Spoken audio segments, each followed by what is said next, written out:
Hello and welcome back to the DF Retro Super Show. I'm John Linneman, as always, and I'm joined once again by my good friend and colleague, Audi Sorlie. Good to be here for this special occasion. And Marc Triforce Duddleson. Hey, love to talk N64, any chance I get. That's what we're doing? You just tipped our hand because we're talking about the Analogue 3D today. Yes, this is a special episode. We're giving this a try, actually, to see how this goes. So let us know what you all think. But each of us have been spending time with the Analogue 3D.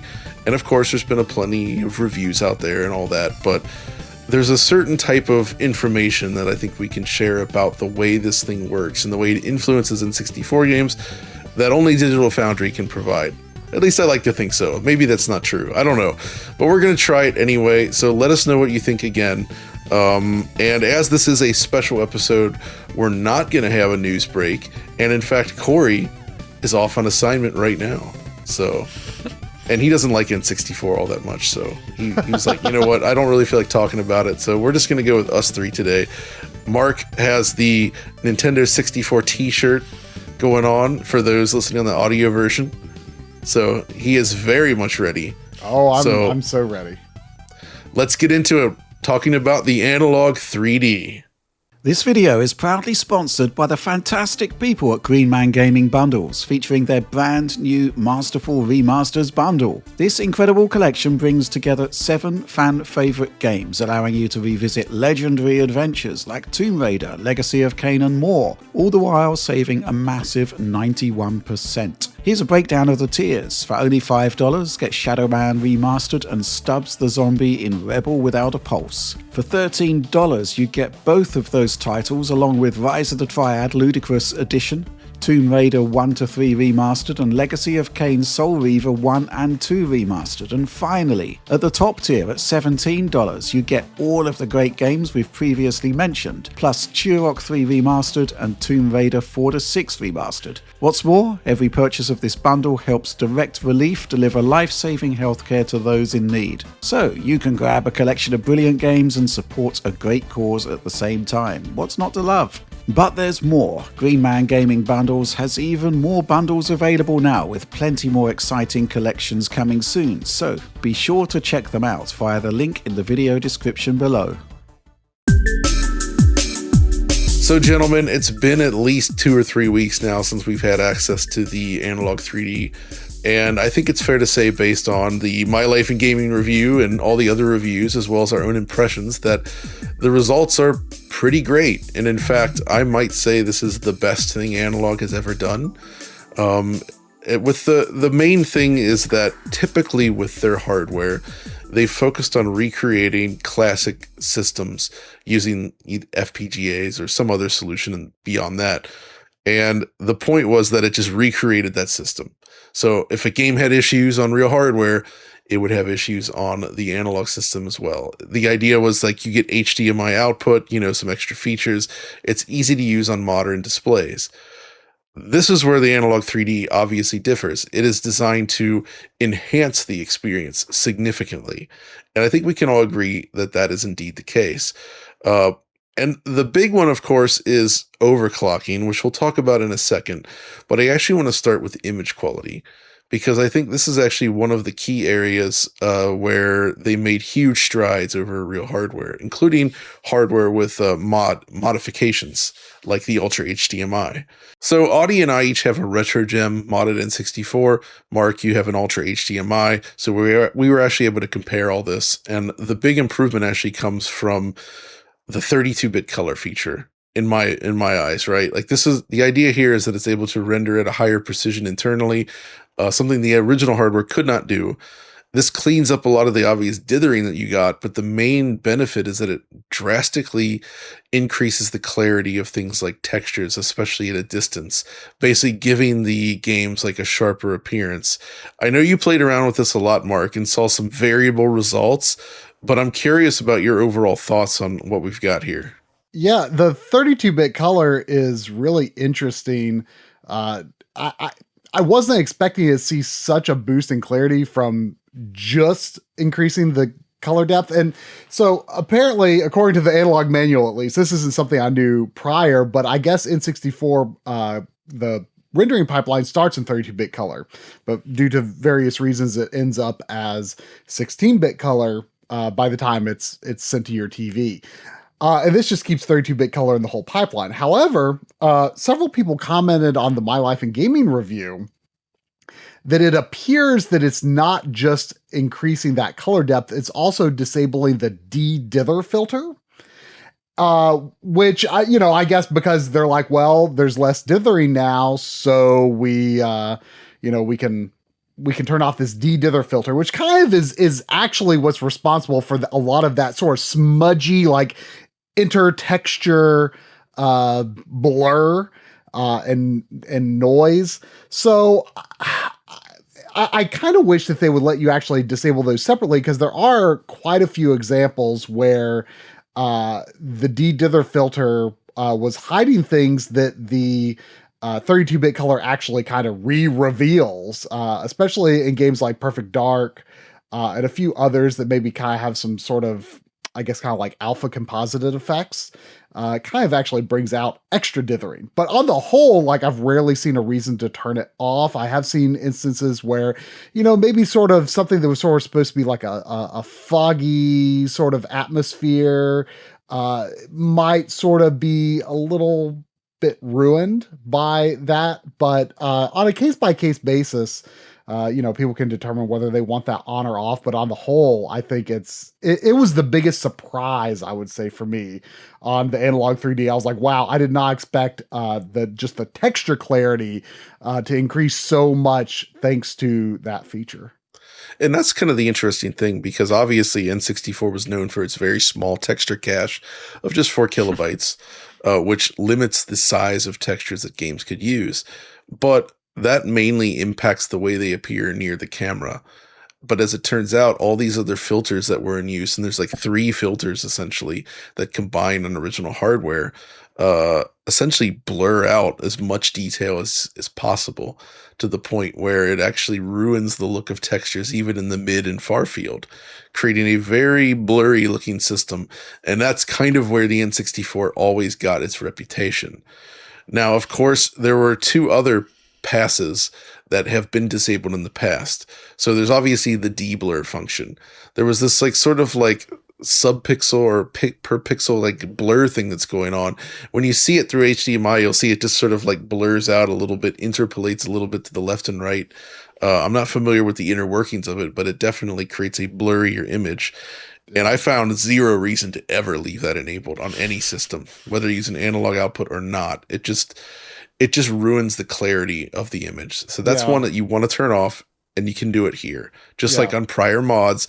And also I have an N64 with one of the RGB mods where it has a physical switch to disable the de-blur function. And it's good there too. Wasn't Shadows of the Empire, wasn't there like a debug menu to turn that off? Some games actually do have this. That's right. You could disable the de-blur function. Or the blur. I mean, enable the de-blur, but de-blur only works in games that are 320 pixels wide. So unfortunately, the way the Analogue 3D works right now, you still get a pretty blurry image if the horizontal resolution is anything other than 320 or 640, which 640 is extremely rare. I found some usage of it in some menus like Top Gear Rally 2. StarCraft, I think, does it. Yeah, some people said that. So something that is actually kind of interesting that I didn't know this until I started seeing people commenting on the video, and I looked into things a bit more. There are actually not that many 480i games, 480i scenes on N64 that are like doing like field rendering. It's actually doing a 480p frame buffer, which is kind of nuts if you think about it for N64. So kind of the hope is, and this is something Analogue communicated to us when we were asking questions and giving some critiques and feedback, that they are intending to have a mode where it just displays the frame buffer. So whether that's actually 480i content or just like 240p content with a higher or lower horizontal resolution, they're hoping to just deliver that, original frame buffer before it gets converted to that. The problem is the N64 is always outputting 640 pixels. So like whatever that underlying resolution is just kind of gets smeared across those 640 horizontal pixels. It's not great. So hopefully that's something that gets fixed, because that would essentially make every game, every scene have de-blur-like quality. But still, as it is, it covers most of the library I found. Yes. There's a few exceptions where you'll notice it, like San Francisco Rush 2049 actually. So Rush 2049 stood out to me as one where you couldn't really solve the de-blur, or you couldn't solve the blur inherent in that filter. Yeah. There was a third type though, and this was I guess this was just disabling anti-aliasing, and this is something that you could also do with an EverDrive using some like hex codes that you could insert into ROMs to essentially turn off the AA. That's the one I do not ever recommend using. It is possible here from the option, but N64, one of its biggest benefits is that it actually has a really good edge anti-aliasing feature. It's the first console to do so. And in fact, the Dreamcast, PS2, Xbox, GameCube era, pretty much almost no games used any sort of anti-aliasing. What people called anti-aliasing was like the flicker filter that you would see in 480i, right? But N64 genuinely does do anti-aliasing of some sort. And that, Audi, is what you were talking about. In Shadows of the Empire, you could turn off the anti-aliasing using the debug menu. Right. And like some of the other mods, well, no, I guess this was not a mod feature previously that I was aware of, at least, but it was possible with the EverDrive, is the option to just turn it off across the board. Cheat like devices could also do it. So that was the way to do it before. I feel like when you do this, though, it makes games look more PlayStation-like. Yeah, it with sure very does. chunky pixels. It creates even stronger dithering issues and all kinds of problems. I think people lump a lot of these sort of VI features into this like category of anti-aliasing, and they're like, oh, the N64 picture sucks because it has anti-aliasing. And the truth is, you really see this when you turn on de-blur and turn on 32-bit color, which also, I suppose, does the de-dither filter disable. Right. Like, you really see actually what's causing it to look very, soupy.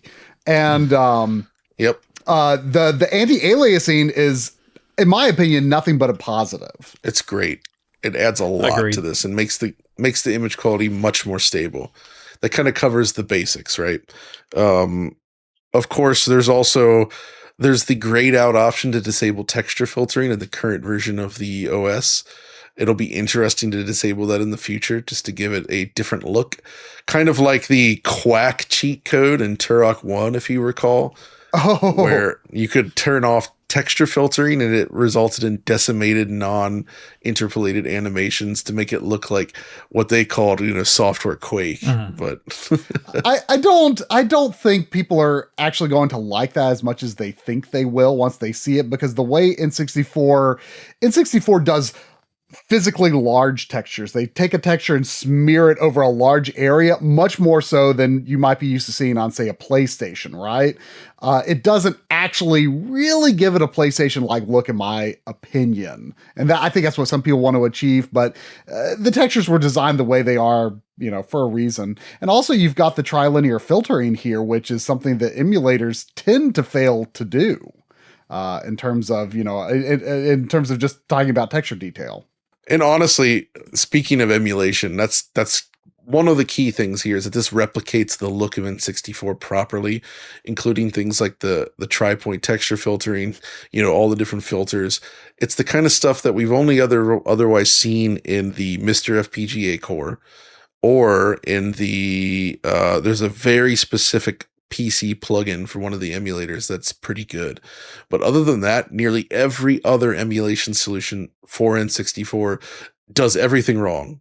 The games can look okay, but it doesn't look accurate at all. And I think that's key. But this is a case where you get accuracy, but you also get additional quality, which makes it really shine. And I think it's worth pointing out that, a lot of people are just totally baffled that this is not rendering at a higher resolution. And they're like, well, why would I want this? Why, I can get higher resolution on original hardware. And I think I mean, for one, I don't know what it would take to get there on an FPGA, but I think it would be a lot. And second of all, I think we all universally agree that this notion that higher resolution always equals better, like people just think resolution go up equals better. And really that so much stuff is meant to be hidden by the level of detail, by the resolution. Clarity is not necessarily an advantage for games of this era. I think a lot of people have a hard time going back to 240p 3D graphics, and I think they need to give it more than just like 5 seconds and understand how this creates a more cohesive resolution and maybe what you can do with CRT filters and things like that to really give it that authentic look that doesn't reveal the flaws that you don't want to see. Exactly. And Audi, I think you would agree with me on this, though, that one of the key things to this console is the fact that the CRT filters for the first time in an analog product are actually genuinely great looking. And I think they're extra important for Nintendo 64 in a way that's perhaps less so with pixel art, you know? Yeah, I mean, it's something that we always talk about, and generally with analog products before, outside of the Pocket, which has a really good dot matrix filter, it's been just a suggestive kind of CRT scanline filter, but that's it. Here you have customization. You can go either professional, you can go consumer, you can really hone in that image.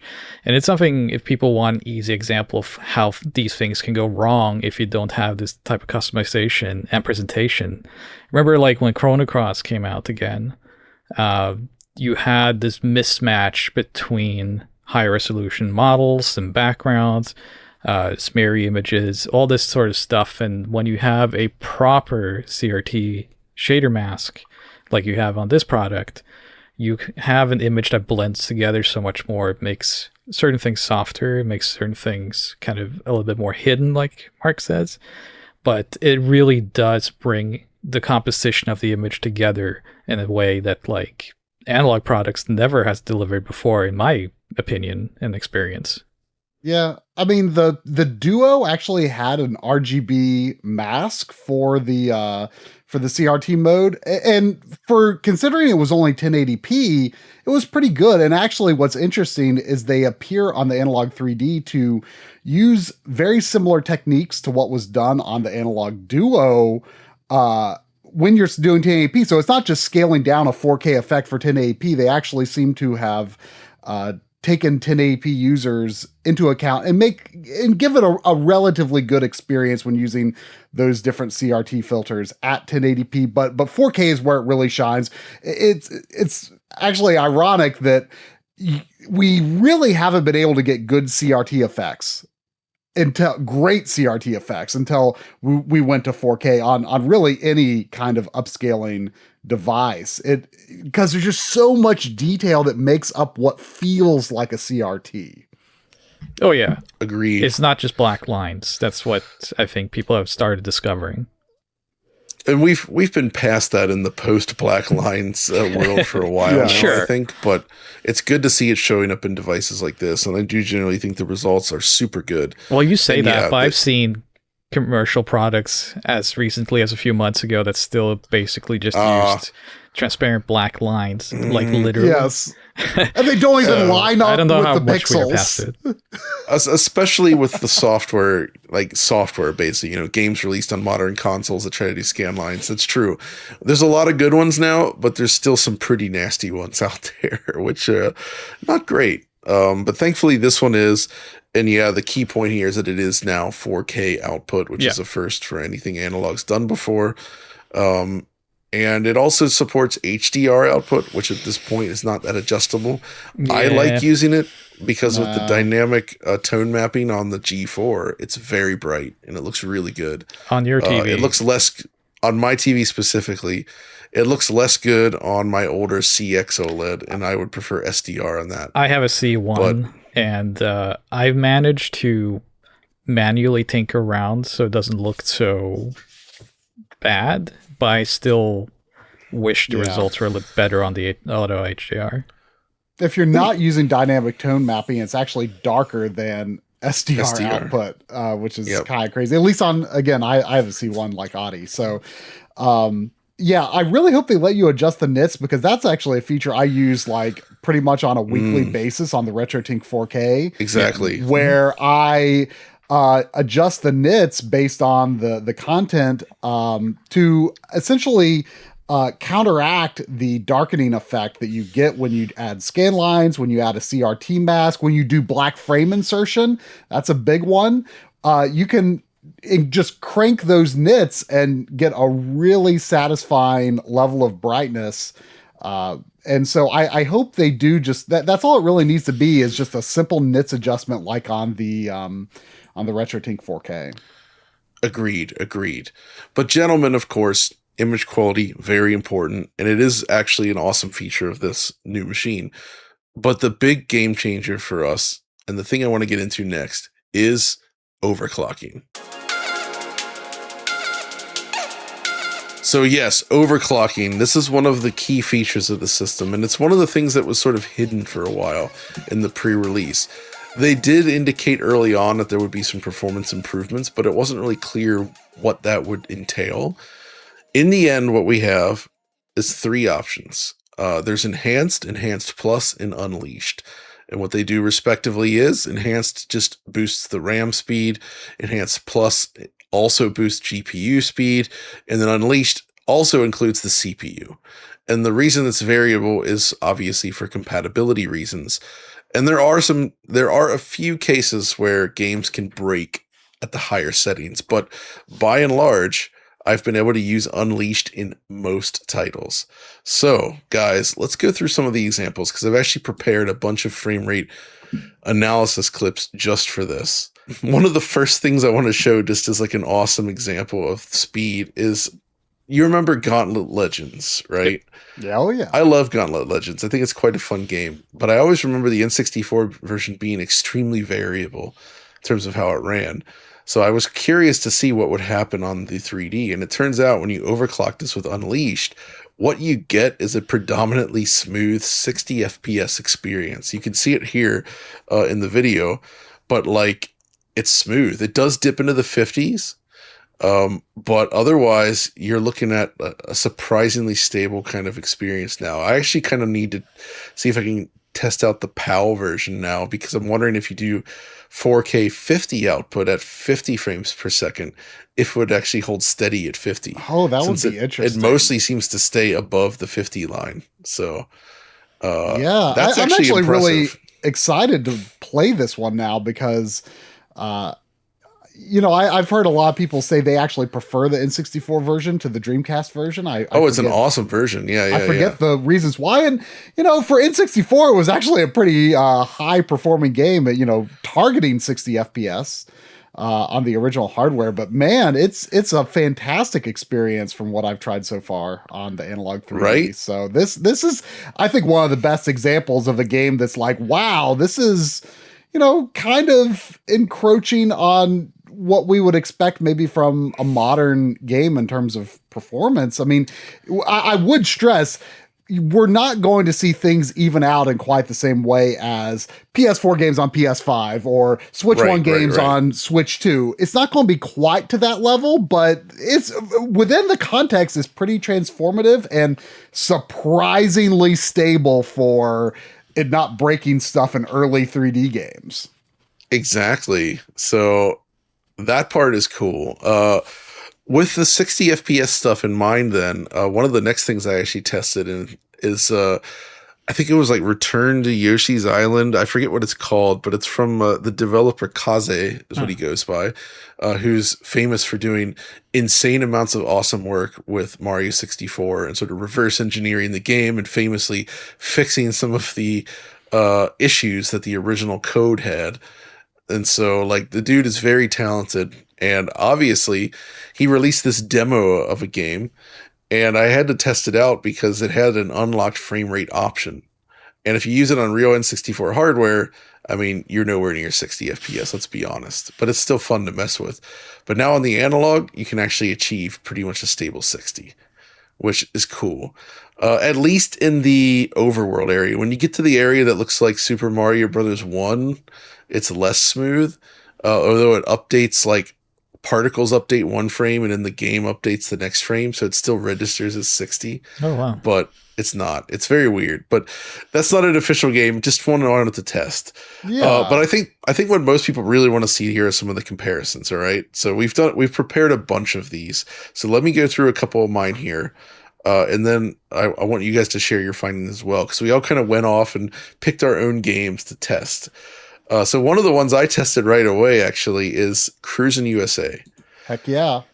Now, Mark, I think you probably remember this, but back when Cruisin' came out, so I didn't have an N64 right away, but my buddy did. And I remember wanting to play this bad after the arcade, and we got it, played on N64, and were instantly crushed by how not smooth it was. You could tell that the frame rate was very unstable, and due to the jittery nature of the gameplay, I actually found it kind of annoying to play. But so I only benchmarked here the first track, and I think some of the later ones are heavier, but that first track by itself is pretty much a stable 30 FPS now, right? Yeah. Like, it's wild to see. I actually played as far. I didn't do FPS capture to get like exact data, but I played as far as the Redwood Forest, which performs really bad on original hardware. Really bad. Yeah. And it's like super playable here. San Francisco, the second level, is also pretty bad. It's actually quite transformative. When this game came out, I had actually not played the arcade version, and 3D was like all new to me. So like I didn't have a lot of expectations in terms of like performance and stuff. So I loved this game when my friend got it. However, like even though I didn't like really understand like why the game felt a little janky at the time, like I'm like, man, I really like this game and I want to buy this game, but I can't quite figure out why I feel like it's not worth my money. And I performance might have been part of it. I later got it when it was used and very cheap, so I have a big soft spot for it, but man, it's like so much closer to the arcade experience now. So this is just fantastic. So, just as a note, by the way, on my comparison videos, I have Force Original Hardware as one option, and then I did the Unleashed Overclocking for the other. And the reason is that I actually just used the original hardware function on the Analogue 3D, which allows you to simulate the original speed. And in my testing, it does seem to pretty much mimic the real N64 correctly. Yeah, but there are exceptions. There are some exceptions. Talk about that later. Yeah, we'll get to that shortly. It's not perfect, but it's close enough to what you would get on real hardware. The original hardware might actually be slower even in some cases, but we'll get there. So two other games I wanted to test were GoldenEye and Perfect Dark. And I actually got some interesting results here. So I started with the basic GoldenEye cartridge, the real game, and it does feel noticeably more playable, but I also feel like it's still very unstable. And when you compare it, you see that the frame rate can still drop from, relatively high to like into the 20s and teens, even when fully overclocked. But I will say that it overall raises the floor significantly. So you're not getting like the low teens to almost single digits that you get with the original. And of course, that led me to Perfect Dark. So I did multiple tests for this. So I actually started again with the original cartridge. And right away, we're seeing I actually ran the intro movie because it's a like for like comparison shot. And when you do that, actually, the interesting thing is that the lines are parallel the entire time. And yet the overclocked mode is usually 5 to 10 frames per second faster, just across the board. So that means that even like some of the slowest bits, like the original game can drop to like 10 FPS, 9 FPS almost, whereas the overclocked one is around 16, 17 in those same scenarios. So that's at the low end. But while playing, it seems to be more in the 25 to 30 range, which I think feels significantly better, right? But I don't know, Audi, maybe you are the king of homebrew and stuff. And I should note that, like GoldenEye, the frame rate can go above 30 FPS, but it doesn't do so much. And that's where something called Perfect Dark high performance mod comes in. Are you familiar with this one? I'm actually not. Okay. I wasn't either until searching it out, but this is a version of the ROM that made some improvements to the game somehow. And it allows it to run smoother. And when you couple that with the Unleashed mode, so my first comparison was high performance mod versus the regular cartridge with Unleashed, and we're seeing huge boosts, sometimes upwards of 20 frames per second more with the Perfect Dark performance mod. It's actually like really, really fast. And when you bring in that versus the original hard or non-overclocked mode, like it's literally can be like 2 to 3 times the frame rate. Like there's scenes where it's like 40 to 45 to 50 FPS with the mod, and it goes down to like freaking like 10 on original hardware.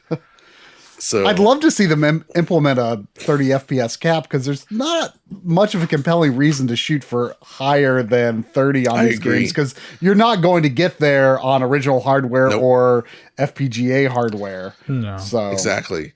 And that would actually be a really cool thing to do with this modded version, is if they could implement a proper 30 cap, because the game spends most of its time above 30 FPS now, which means that it would actually produce a pretty stable experience if they could offer that cap. Because right now it's like when you go into the stairways, it'll jump up to like 60 FPS, and you go out into the office area and it's like 25 to 30, which would be perfectly okay with a 30 FPS cap, I think. I mean, right now it also looked kind of undercranked. I don't know if you're familiar with that term, but just it looks a little bit sped up to me whenever it kind of goes higher than those frame rates. I see what you mean, but I think it's just like this perception because we're so used to seeing it at this like stupidly low frame rate. Could be.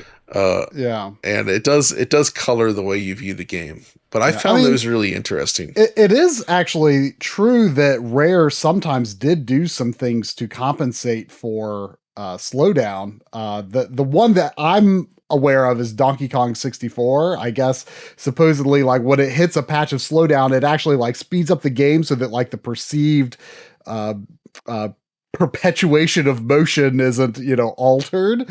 And that's actually a potential cause for an issue that we'll talk about later. But I don't know if something like that could be going on here in Perfect Dark. Maybe, it's entirely possible, but that got me to test a couple other Rare games as well myself. And I think you guys tested some too, of course. But, actually, I don't have the frame rate analysis for this, but look at this. The intro demo it's an updated version of Donkey Kong or Diddy Kong Racing, and it allows it to run at a smoother frame rate, but the entire introduction sequence plays out at a rock solid 60 FPS. Like, just look at this. This is crazy, right? That is it. I almost don't like it. It's too witchcrafty. It looks like a Dreamcast game almost somehow. But it's neat to see it. But that got me thinking about other games like Killer Instinct Gold, which I'm rubbish at, by the way. But in that game on real hardware, there's a lot of dips, if you recall. Yeah. Every time you do any kind of special moves, certain effects appear, the frame rate temporarily just goes like it plops pretty hard, and you feel it a lot. And running Unleashed, sure enough, fixes that right up. It's like a flat 60 pretty much. And that is awesome. That really is transformative. Yeah, this was the first game I actually tried with the overclocking when I got my unit, and I was very impressed by just how clean it was now. It could similarly Clay Fighter 63 and a third, Audi's favorite game. I did not play that. That actually runs really smooth now. That used to have horrible performance. Trying to go for 60, but not really getting there. Now the game's just horrible. But bad Mr. Frosty though. Okay, I got no reaction out of that. That's fine. Let's switch to a good game, Blast Core. This is actually an interesting one that sort of parlays in what you were talking about, Mark. So for Blast Core, I just let the track demos play. And the thing I noticed right away is that the game, when the frame rate drops, the game speed is impacted and it runs slow.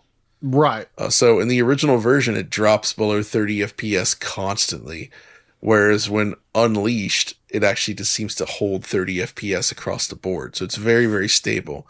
But when you compare the two demos, you find out that, oh, wait, because of that, the unleashed mode completes the demo much faster, and they basically go out of sync. I guess the question is that a problem? I mean, for one, we are overclocking, so it's kind of at your own peril. We know we're already deviating from behavior of original hardware. So is it a problem? I don't know.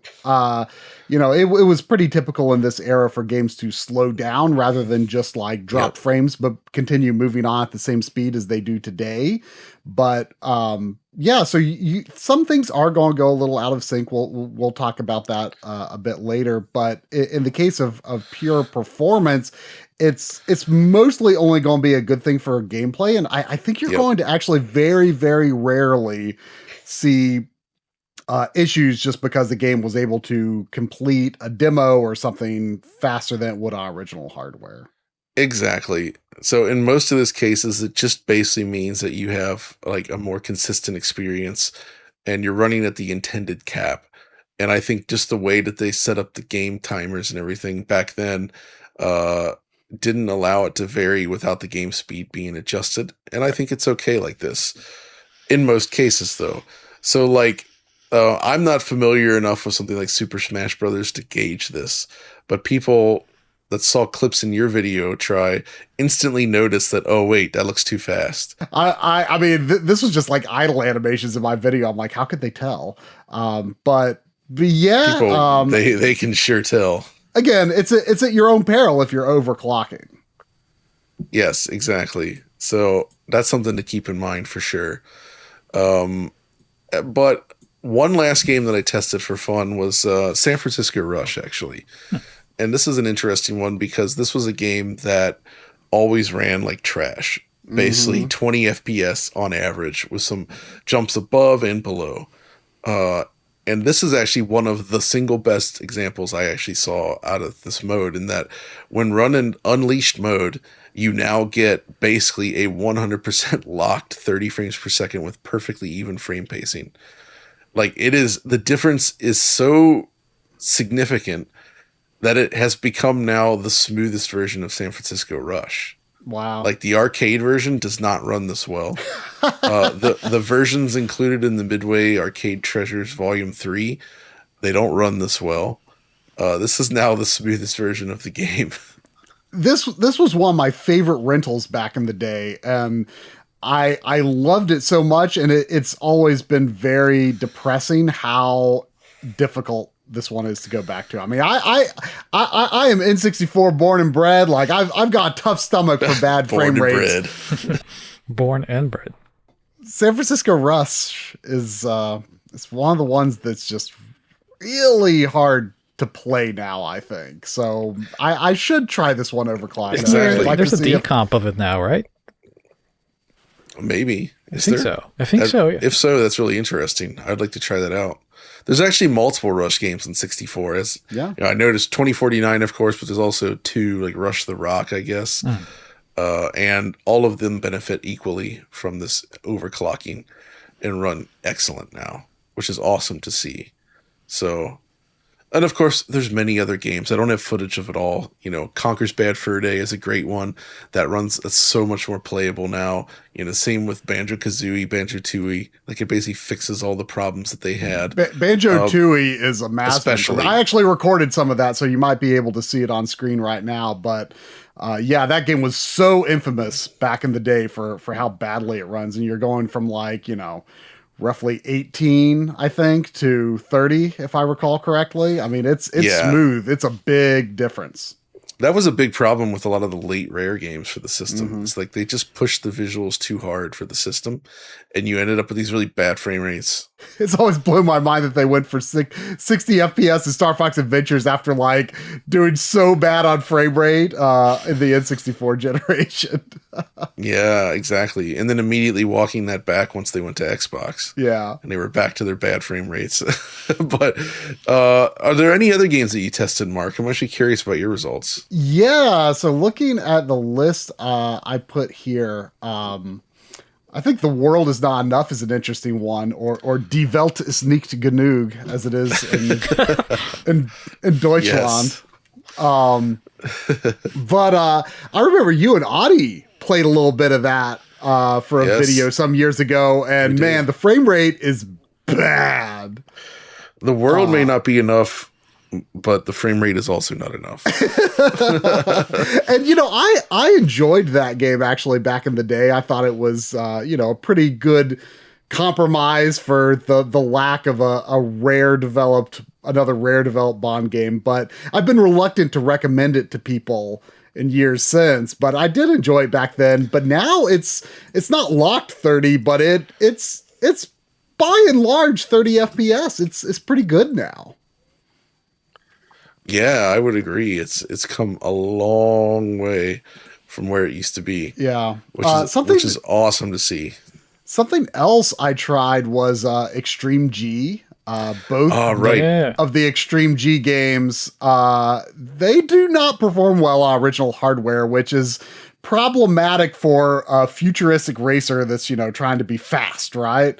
And it's at least the first one, at least in one track, testing was more broad, across multiple games than, getting into all the different levels and stuff. And I don't necessarily know that game particularly well, but yeah, I was getting very good 30 FPS results in Extreme G. So that I'm excited to dig more into that. Same situation with Star Wars Episode 1 Racing. I was going to mention that, yeah. Which was a game I hated back in the day. And now I'm kind of like, I think I could get into this. However, that has image quality issues because we'll probably be talking a little bit about 480i as we wrap up the performance section. But yeah, that game seems quite good now. All like Factor 5's games all get pretty good improvements. I've not actually checked frame rate data on those, but just by eye, they are much higher than they used to be. Actually, before we move away from Star Wars related things, Audi and we spent a lot of time messing with Star Wars Shadows of the Empire. Sure, it's a favorite of ours, and found some interesting things, both related to the 3D and not. So first of all, as expected, the performance is much, much faster. And interestingly, it actually ends up sharing some of the issues as the PC version, where the frame rate is uncapped and can run up to 60. Yep. And in areas where it runs at 60, the gameplay feels a bit too fast, which is exactly the same problem on PC. Yep. So it's interesting that problem persists and was originally there in that initial N64 version as well. You just couldn't tell because of how it ran. But it definitely improves the playability of many of the stages. Like that second stage when you're running around on original hardware, it's very, very choppy. It's so much smoother now. But this is where it got interesting, right, Audi? We had the game running on my CRT on an original 64, and then we had the game on the Analogue 3D. But what was interesting was I put my US copy of the game into the real N64 and my Japanese copy of the game into the Analogue 3D. And what happened exactly? Yeah, so this confused us, right? Because we already did a DF Retro episode on Shadows of the Empire, so we thought we were kind of, the masters of Teras Kasai personally on this. And we discovered, though, that something was really off with the color, the lighting specifically in the game, and we started tinkering with the 3D itself, thinking that there was something here that's being disabled or just not projected properly. We went through every setting. We thought we found a bug. Basically, to explain it better, the shadowed areas in the second stage, for instance, it's meant to look dark in areas. When you go into the one room and it's got this what are they called? The ice creatures. Oh, the Wampas. The Wampa. Okay, it Wampa is the Wampas. Stompa. Wampa Stompa. Yeah, of course. So the Wampas, that room's supposed to be quite dark. Yep. On the Japanese version, it was completely bright. It was completely lit up. Were very, very, very, very lit up. The shadows gone. I was like, what the heck's going on here? The Analog 3D can't render this correctly. It looks way too bright compared to the real hardware. And then it turns out it's the Japanese version.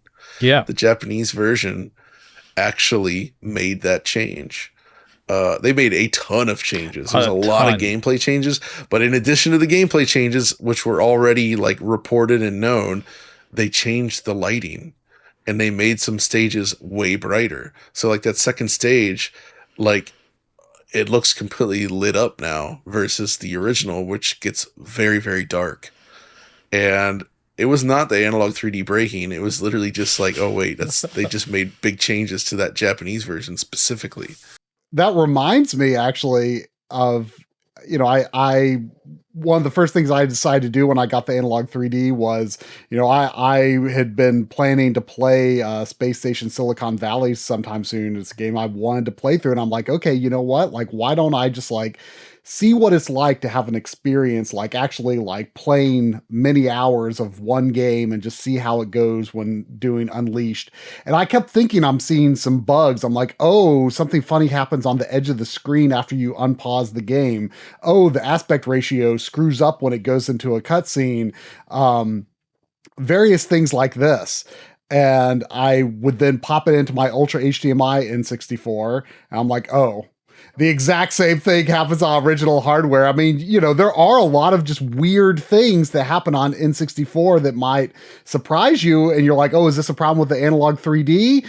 And then it turns out it's not, it just more often than not, Unleashed overclocking just works fine.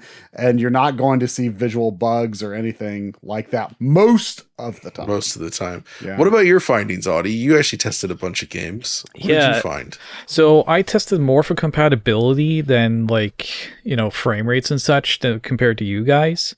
I was very interested, and I'll show some of the results here, just kind of in a rolling B-roll here, about the PAL timings compared to NTSC, which across the board is pretty accurate, I'd say. If people like N64 PAL is pretty brutal, and most of it was not optimized, as you can see here in the superior named Lylat Wars and Star Fox 64.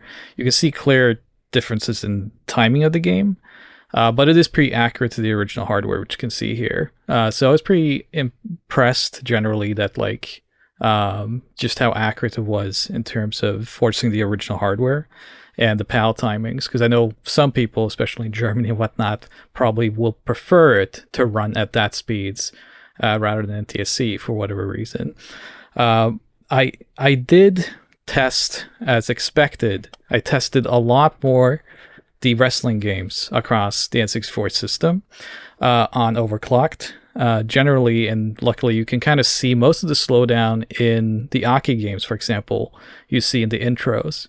As you can see in this comparison, when you overclock, most of those slowdowns are completely gone.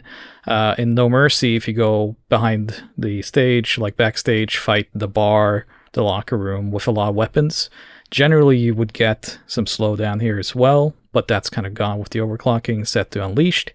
And no other real problems pop up here. The two games that I was most interested in testing, which I haven't really seen any other review bring up, is the New Japan Pro Wrestling Token Road games, which were developed by Ukes and published by Hudson Soft. These kind of run... Huh? Or Ukes? Ukes. Meeks or Ukes? Ukes. Okay. I was kidding. So these are interesting. They're kind of prototype SmackDown games. It runs on the same engine and are unemulatable. Still to this day, I know that support for them has improved, but there are still a lot of visual effects missing, and generally the game just doesn't perform very well, even on the best of emulators. Additionally, as John discovered, because he has an EverDrive that does work with the system, the game doesn't even, the second game, Token Road 2 Next Generation, does not actually work on the EverDrive unless you brute force every normal setting and default selections. So you can play with two wrestlers and kind of skip through it to get into a match, but otherwise the game will freeze at multiple points, run on EverDrive. So you need this original cartridge in order to see it. So first of all, when it comes to the visual effects, of which this game does weird things with the N64 hardware, especially when it comes to the entrances, it's actually all here. So this is a huge bonus when it comes to the Analogue 3D. I'm actually quite impressed that this works as well as it does, because you absolutely cannot play this any other way. And as you can see here on original hardware, it's pretty good. The entrances are really detailed, lots of transparencies, particle effects, very interesting. And here on the Analogue 3D, you see that it's all here. These slow down a ton on original hardware, and with Unleashed, most of these entrances are buttery smooth. Pretty smooth. So I don't know how much butter that is for John, but for me at least, this is pretty good. And it is smooth, I agree. Yeah, it is a huge difference. And I play this a lot more now than I ever did on original hardware, just because even in the matches, you would have a lot of slowdown. And across the board, the results here are really good. However, there is an issue when it comes to these games that if you play the game on an EverDrive and brute force your way to a match, it doesn't actually exist. So I don't know what's going on here. But on an original cartridge, when you load up a match, there is the entrances and an announcer that will introduce each wrestler. And I think probably due to it being an even 60 rather than like 59.94 or whatever, you get this issue. 試合を開始いたします。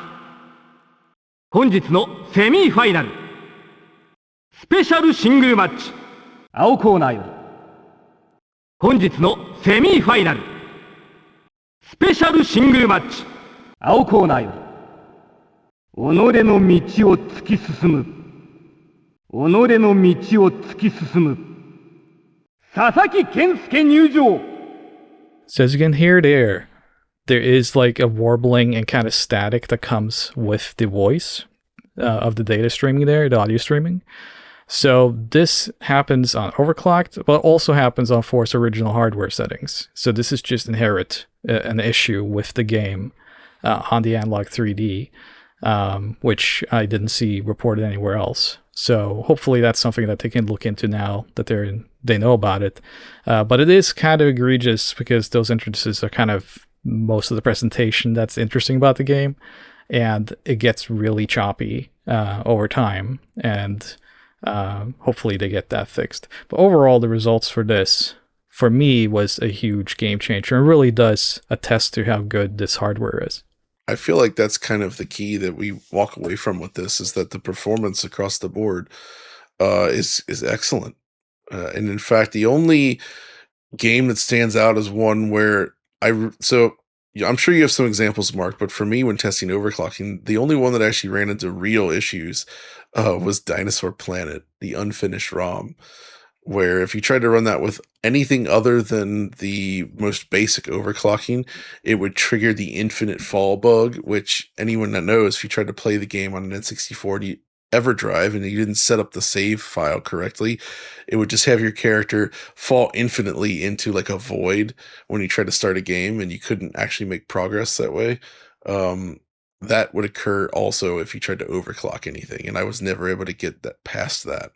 But if you run with just the most basic overclocking, which does still have some improvements, it does manage to fix it, and it allows the game to run, and it's playable. It still can crash sometimes because the game is just unstable as heck, but yeah, it's pretty awesome. Did any of you play Knife Edge?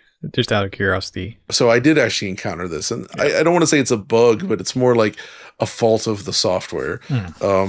This game, like that Batman game that was mentioned in some of the reviews, Batman Beyond, was it? Yeah. This doesn't have a frame rate cap, but the gameplay speed was designed for a lower frame rate. And when overclocking, they just run at 60. So Knife Edge is one of those where the whole game, it's a rail shooter. It reminds you of those old school FMV style shooters, except for its 3D graphics. Yeah. You're just, steering a cursor around shooting at things. It runs at a flat 60 now, which is cool, except the game speed is way too high, so it's unplayable, right? Yeah. For some of the ones that I tested in terms of compatibility, someone had told me that Bomberman 64, The Second Attack, is actually a game that often has emulation issues. I think mainly like backgrounds don't load correctly in certain stages. Yeah, there's a layer order issue with it too. Okay, so you're familiar with this issue then, Audi. Yeah.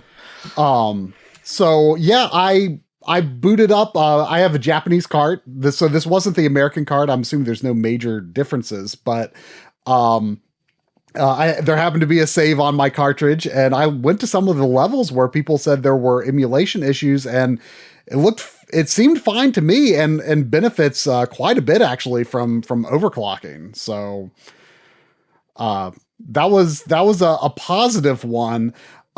Some weird ones though. Beetle Adventure Racing. So apparently this happens in other emulators where the opening pre-title cutscene, the cars actually travel much further than they should before they're supposed to freeze frame and have some words pop up on screen. And you'll see them like fall into the water, like drive into the wall, and then it pops up like excitement on the screen. And it's pretty funny, actually. Well, weren't you excited? I was excited. I was thrilled.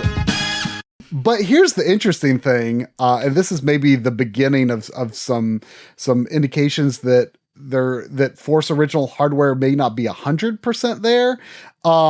I was comparing against recordings from original hardware, and I found that the cars would actually freeze frame on a different frame.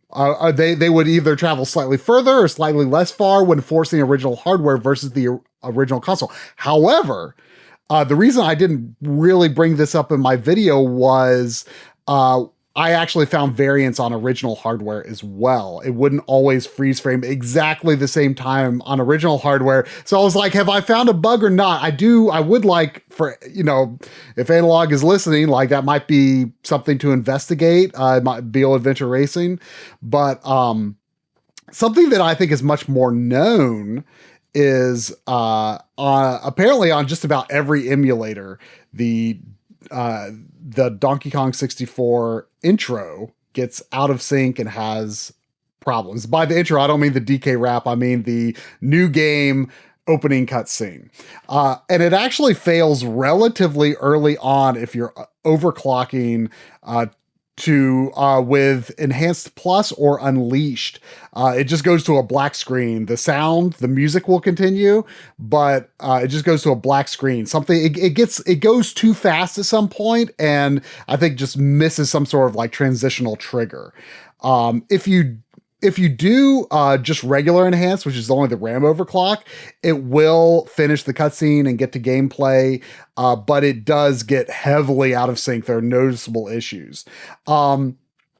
It's not super egregious if you force original hardware and play out the intro, but there are noticeable timing issues with the music, especially when there's some like dramatic sort of flourishes, like showing DK Island versus the K Rool mobile island. It's like dun dun, and the timing is much more effective on original hardware. So that is definitely something that is a little off on Donkey Kong 64, even when forcing original hardware. People also told me that Banjo-Tooie has issues. I want to say people said that the Xbox 360 version even has some timing issues in the opening cutscene, which I recorded like a bunch of times, and it's like 11 minutes long, and I hate it. It's actually a pretty good cutscene, but I wouldn't ever want to watch it again because it's so long. But I did not notice anything super egregious with this one when overclocking or when forcing original hardware. It's possible there could be some like musical transition discrepancies, but I'm not as like overly familiar with that game to like really notice, but everything seemed timed very well, overclocking or not, in Banjo-Tooie. It really seemed to be Donkey Kong 64 that had the bigger compatibility and timing issues. Based on those types of findings, Audi and I and his friend Tom actually discovered one as well, with Hyper Olympics in Nagano. Yeah, I captured which is the Winter Olympics 98 game that Konami did. And we noticed during the introduction movie, which is real time on the N64 version, every time the camera would cut between one event to another, you would get some sort of like garbage frames in there, or like kind of like a glitchy looking frame. And this happened both in overclocked and in Force Original Hardware mode. but it doesn't happen on a real N64. Nope. So I did capture this. I captured extensively Nagano because it's one of our favorite sports games on the system. And it also as you can see here, as I tried to play as similarly as possible on Force original hardware as well on original hardware, the clock, the internal game clock, just simply does not line up with original hardware, even on that Force setting. So there are some kind of timing issues here across the board with this game.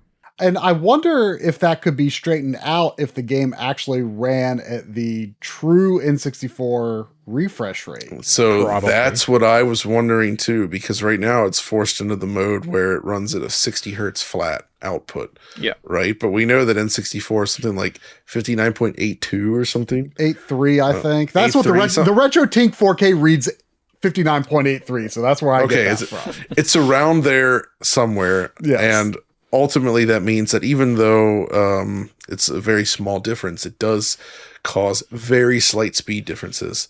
It's actually probably preferable in terms of what you get on your TV, both for compatibility and everything, since the N64's refresh rate might be less compatible with HDMI screens. So that's probably why they're doing it this way. But either way, that can cause discrepancies. Although it doesn't explain why I'm so bad at the freaking ski jump in Nagano 98. I wish I could capture that. That moment of like the first time I tried to do the jump and just immediately fell over in a pile of ski and flesh.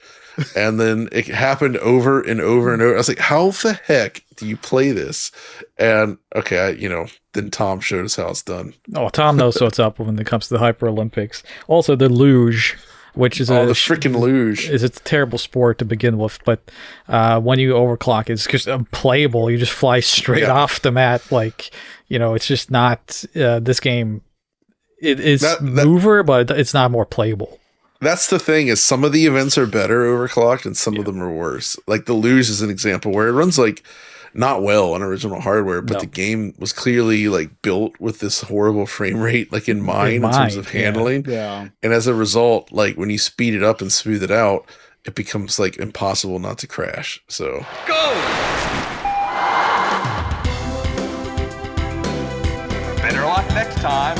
It is worth pointing out though that overclocking does not necessarily cause the game to run faster or whatever, because something I showed in my video was Mario Kart 64, and I showed how the 60 hertz even does cause the game to gain about 1 second over the course of 5 minutes and 45 seconds. The Analog 3D will be ahead whether you're overclocking or not. It actually stays in sync timing wise when doing a full unleashed overclock. So yes, there are examples of where games get out of sync heavily, like you showed in Blast Core, for instance, but it does not necessarily mean it will go out of sync. It's a game by game thing. So ultimately, though, that kind of raises an interesting point here, is like, now that we know how this works, there's doors being open for making mods, people modifying ROMs to take advantage of the hardware, for instance, or to smooth things out or do something differently. Like there's a lot of potential here. Like we already saw it with that Perfect Dark modded ROM, right? Where you can get way better performance now. Or there's also, there's versions of Zelda Ocarina of Time and Majora's Mask where they up the frame rate cap to 30 FPS in the gameplay as opposed to 20. Yeah. And it feels it can awesome. break some things. It can break some things, but it feels awesome when it works. So I think there's a lot of room for that sort of improvement now with this extra hardware grunt behind the scenes. So I feel like overall, even though there's some potential for things to break or act weird because the software was not intended to be run this way, the overclocking feature is a win, which is why we talked about it for this long. Yeah. It's excellent. It's awesome. It's game changing. It's the first time where I really feel like I would want to use this system over a real N64. Yeah. Because usually I prefer real hardware when possible, but this is a case where like N64 games they run bad enough most of the time. And this fixes it so much, and it still has the great image quality with all those other features like 32-bit color and the CRT filters, that it becomes like the best way to experience it.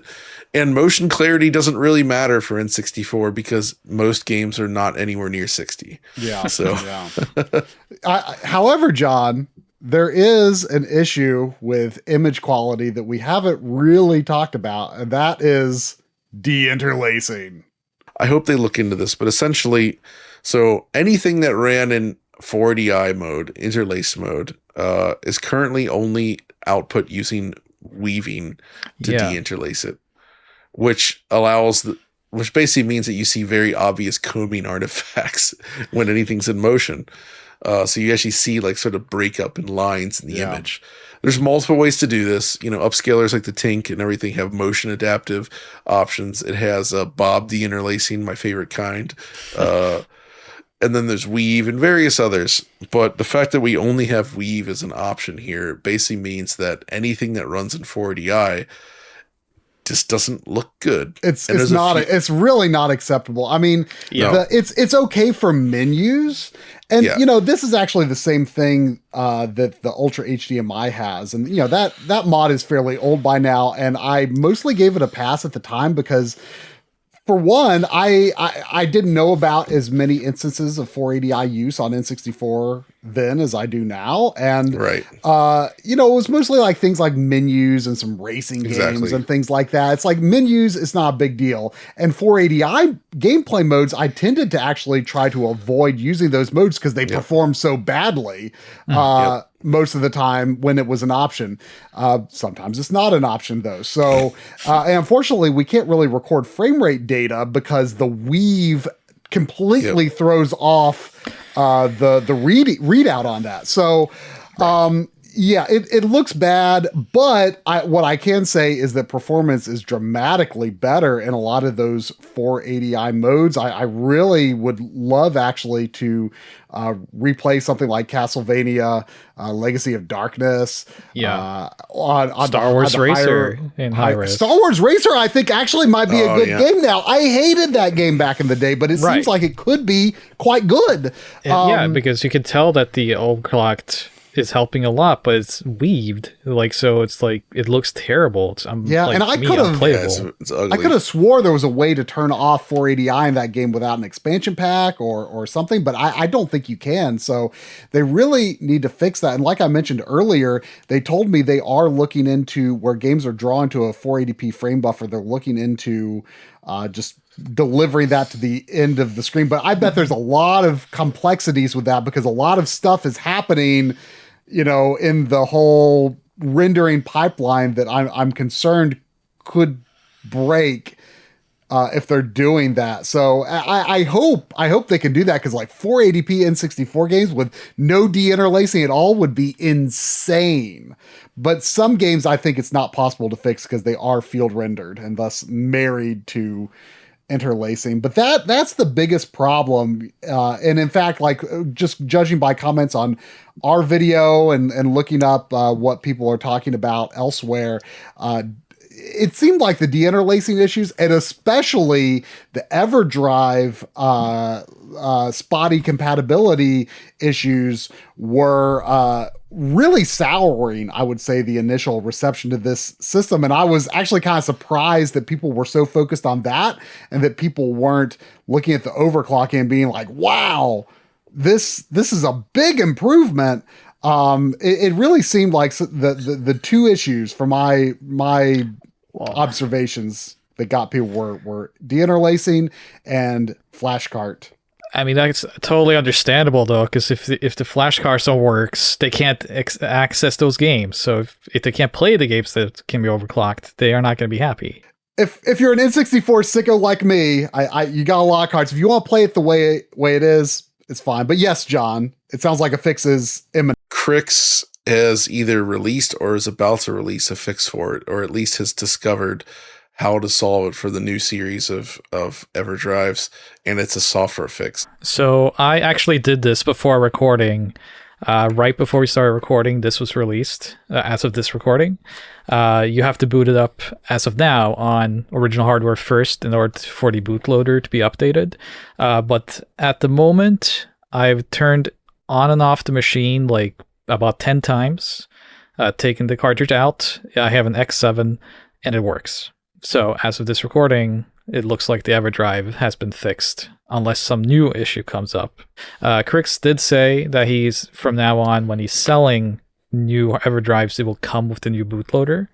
But for those who have an EverDrive already and need to update, they need to access an original N64 first, it looks like. Yeah.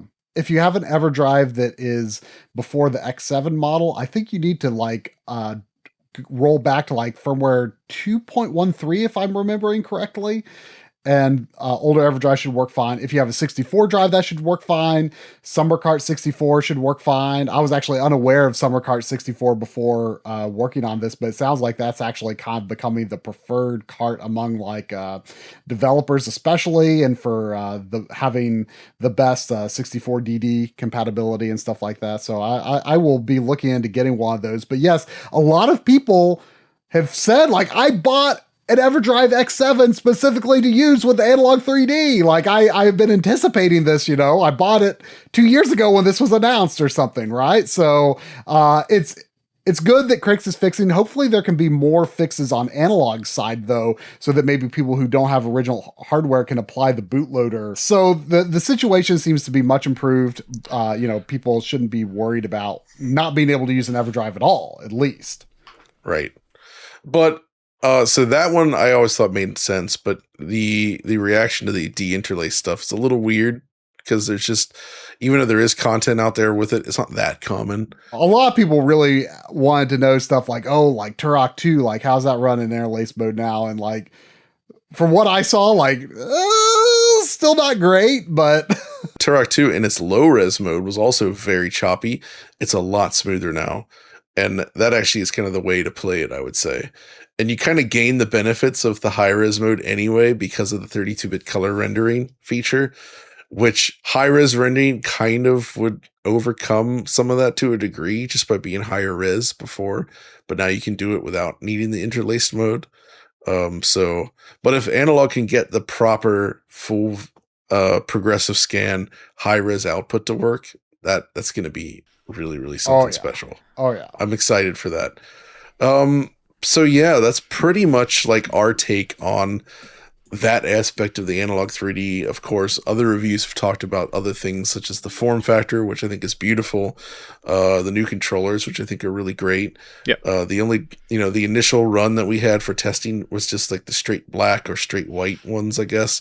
But they are selling versions of that 8-bit DOE controller with actual colored buttons. Yeah. Like the real system, which is cool. Yeah, I couldn't resist. I had to pre-order. I got one too. I just had to. Yeah. They look cool. N64 without button colors feels wrong. It feels wrong. Too serious. It is way too serious. The N64 is the fun machine. It is. It is fun. It's literally fantastic. So, yeah, revisiting the system though, it's been fun because N60, unlike say PlayStation Saturn, where I regularly play games on those, just I love those systems so much, and there's so much great stuff on there. N64 isn't one I revisit all that often. But it did remind me that there's a lot of good stuff on there, and a lot of it can really benefit from this. But it also reveals sometimes some weird things. I discovered the Japanese version of Goemon, for instance, the first Goemon game, actually runs an interlaced mode in the Japanese version. But in the Western version, it actually switches to proper 240p, which is the resolution of the game anyways. Yeah, well, and that is a game that benefits massively from overclocking as well. The opening cutscene is often 60 frames per second, and the gameplay is mostly 30 frames per second. It's a massive improvement. So, of course, there's also a really good decomp or recomp, or I get the two terms confused, but there is a good decomp of that in Goemon's Great Adventure. So that is an option if people want to play at 60 FPS, but you want to use original hardware? Yeah, that American version plays crazy good on Analogue 3D. Which is cool, man. And, again, it's just, it's an interesting library. Some games have seen better releases elsewhere, but still, in a lot of cases, like the N64, there's like a charm to it. There's something about the way these games play that they're interesting. And I feel like this system does a lot to sort of like smooth out some of the rough edges and really improve the experience. And I think when you see the games running, it's the best looking way to play these games. They look great this way. Well, like you said, San Francisco Rush is running better than the arcade version now. So I really hope that this will inspire people to check out more N64 games. You know, people always say, oh, there's only like 2 games worth playing on it anyway, right? You know, some generous people say, oh, there's only like 10 games worth playing. And I think that is so not true at all. I think the N64 actually has quite a solid set of interesting third-party games. And if you're into exploring the early eras of 3D gaming, which I think is a very rewarding experience that's so different from what you can do on modern platforms, I think you'll discover that people just did a lot of interesting and unique things in this era and on the N64, and hopefully the little frame rate boost will give people some incentive to explore it more thoroughly. I do want to say though that like while the hardware is excellent and I don't want to take away from that, I do feel that the firmware and the OS feels a little bit rushed at the moment. I don't know if by the time people hear this review that like they will release a more complete OS.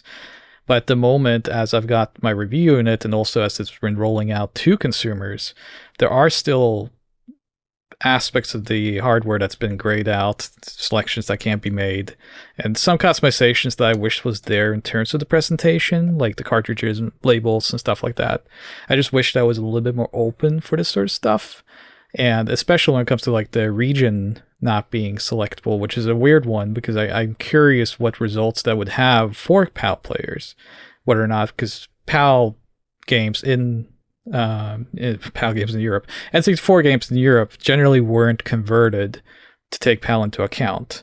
So you would think one of the reasons why that selection is even there would be that, for example, with Lilith Wars, which on emulation you can't force the NTSC and have the exact same results as Star Fox 64. And you would think that the hardware here would do the exact same, setting it to forced US region. But it's not available right now. So I'm curious, once that is allowed, what happens. But I do wish that, like, rather than having things grayed out, that this was more finished upon release for consumers. And even beyond just stuff that's grayed out, I mean, there were things that they kind of showed in the Analogue OS interface that early on that haven't manifested, like screenshots and stuff like that. I mean, I'm sort of two minds here. Yes, there are features missing. Proper deinterlacing, HDR nit adjustment, region, disable texture filtering, maybe have a separate toggle for de-dither that's separate from 32-bit color, things like that. But at the same time, I do appreciate that, and this is something that I noticed is kind of a conscious effort on the Analogue Duo as well, like especially in terms of video settings, which are about all the settings that exist. It's mostly things that affect the image. I wish there were more things beyond just image and frame rate sort of things, but it's really hard to screw up. Like if you don't know what you're doing, you don't know what settings to use, like there's almost nothing that you could do in this system that would look bad or incorrect, short of a game that has an overclocking compatibility issue. I kind of appreciate that they've pared things down. Like you don't have like a long slider, like there's no like, scaling slider or anything like that.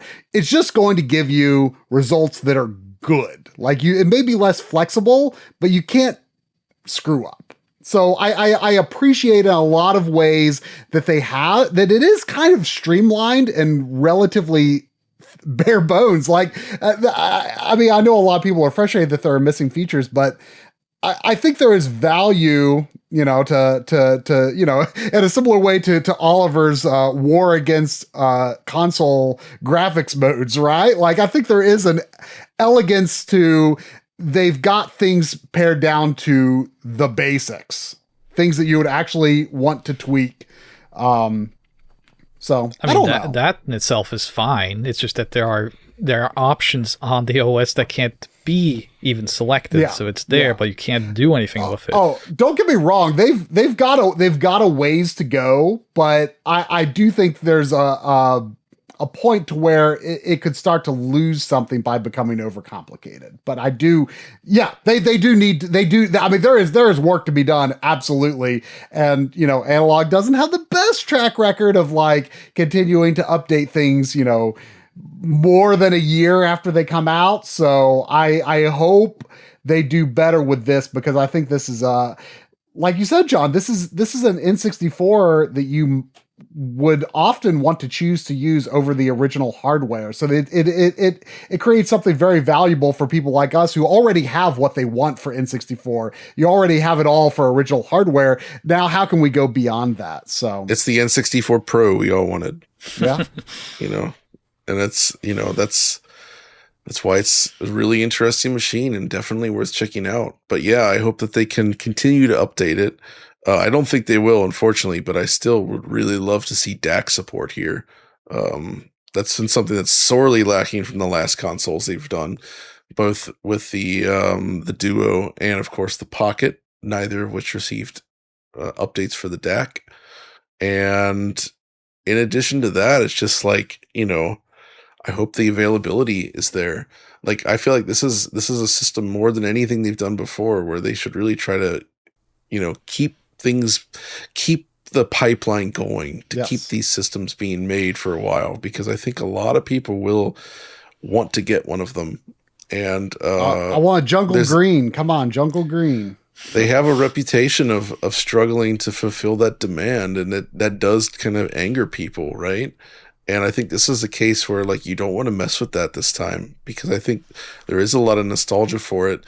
And the N64 situation for gamers hasn't been great, right? Like, if you're not shelling out for those very expensive mods, an HDMI modded 64 is like a multi-$100 thing, right? Yeah. It's not a cheap system to get. This is actually cheaper than that. Yeah. Which is interesting, right? Yeah. Otherwise, you were limited to composite or S-video, or just composite, depending on your region. Yeah. Well, and composite on N64 is actually, in my opinion, the best composite there is. It has very little, kind of rainbow artifacts and stuff like that. It's actually pretty clean. But yes, like N64, when I'm at conventions and stuff and people, come up and talk to me, like, probably that's the system I hear people talk about the most, is they're like, I want to stream my N64. How can I do this? It's a system that a lot of people hold very near and dear. And I think it could have a pretty mass market appeal. It's honestly one of the systems that I hear people light up about the most, that are, maybe lapsed gamers or people who grew up with it. They're like, oh man, N64, stuff like that. Or it might be like the one retro system that they've held on to, but they just don't know how to get a usable picture out of it for, their TV or for streaming. So yeah, I think overall we're all, aside from the small caveats we raised, we're all pretty impressed with it. And I'm happy to revisit N64 again, and I'm happy we could talk about it here today. So like I said at the top of the show, be sure to let us know if this was something you'd like to see again with any sort of like retro style hardware, these sort of special episodes, if you will, because it is kind of like, a fun way to discuss this stuff beyond just a typical review where it has to be sort of whittled down and very tightly scripted. It kind of opens the doors for just talking about our experiences with this. And it seems, we've all tested some different games and played around. Like, nobody else is going to test obscure wrestling games except for Audi. Anyway, also, Getter Love, right? Getter Love from Hudson Soft, one of the rarest, and I have it, and that's another one. Works perfectly on this device. That's right, exactly. So check out Getter Love if you're looking for rare, unusual N64 games from Hudson. It's something, all right. But I think that's going to do it for this somewhat shorter than usual episode since we don't have the news here. But we'll be back next week, of course, with your regularly scheduled, standard, 4-person DF Retro Super Show. So thanks, gentlemen, for joining me on this one. Of course. Of course, I'm always happy to get her love the N64. And thanks to everyone for watching and or listening to today's episode. And we'll see you next time.